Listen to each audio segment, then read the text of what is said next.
एक बात बताओ, सन ऑफ सरदार बहुत ज्यादा अच्छी बन गई थी क्या, जो इसका सीक्वल भी लेकर आ गए? भाई कौन किसकी बीवी है, कौन किसका बच्चा पाल रहा है, पूरी मूवी में मुझे यही समझते समझते मूवी ही खत्म हो गई। एक समय तो लग रहा था कि मैं बड़े पर्दे पर कार्टून चलते हुए देख रही हूँ। पहला तू नहीं, एक्चुअली मेरी ये मूवी देखकर ब्रेन सेल्स की ऐसी धज्जियां उड़ी है ना कि ब्रेन सेल्स को वर्किंग रखने के लिए ये एक्सरसाइज कर रही हूँ। स्टोरी एंडिंग उतना समझ नहीं आया, मतलब ओके बहुत बकवास थी। Hey guys, you are watching Phatafati review. आमी होची स्नेहा और आज के देखे एसेची अजय देवगन की latest family entertainer movie son of Sardar 2।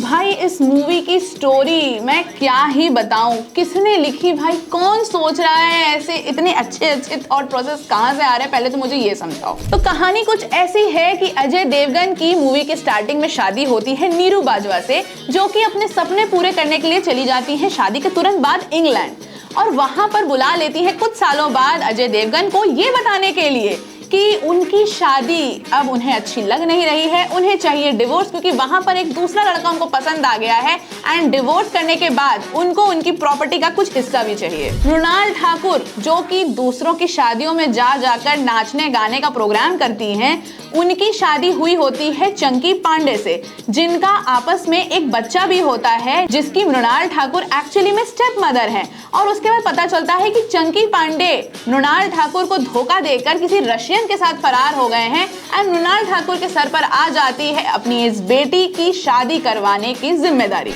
मतलब मूवी के फर्स्ट हाफ में ही इतनी ज्यादा खिचड़ी पक गई है कि अब मुझे समझ में नहीं आ रहा है कि मैं आगे की आधी मूवी देखूं तो कैसे देखूं। मूवी देखते देखते मुझे कहीं कहीं ऐसा लग रहा था कि मैं कोई सपना देख रही हूँ, जैसे सपने का कोई सर पैर नहीं होता है ना, इस मूवी के कुछ सीन्स का भी कोई सर पैर नहीं था। मतलब पोल डांस करते करते दादी गिर जाती हैं तो वो फोल्ड हो जाती हैं, कब्र में से मुर्दे निकलकर पहला तू दूजा तू में डांस करने लगते हैं, जैसे ही नशे करो दिमाग में रंग बिरंगे कीड़े नाचने लगते हैं, मतलब चोलचिल की मूवी मध्य। एंड उसके बाद अजय देवगन और मृणाल ठाकुर मिलते हैं और मिलकर प्लान करते हैं कि अपने अपने स्पाउस से छुटकारा मिल ही गया है तो चलो साथ मिलकर माँ बाप बनकर इस बच्चे की शादी करवाते हैं। और शादी करवाने के बारे में सोचते हैं वो रवि किशन के बेटे से, जो कि भेड़ चढ़ा चढ़ाकर इतने बड़े बिजनेसमैन बन गए हैं, और वो भी इंग्लैंड में।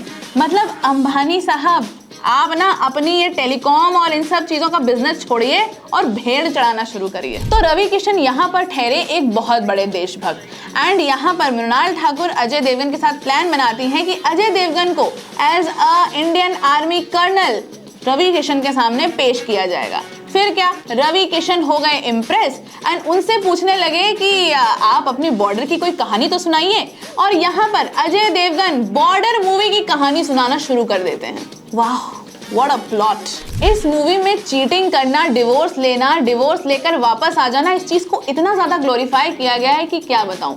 एक तरफ चंकी पांडे जो कि रशियन के साथ भाग चुके हैं, अपनी बीवी मृणाल ठाकुर और अपनी बच्ची को वो छोड़ चुके हैं, जैसे ही उनको पता चलता है कि रवि किशन के घर में उनकी शादी होने वाली है, he is back to claim his position back as a father.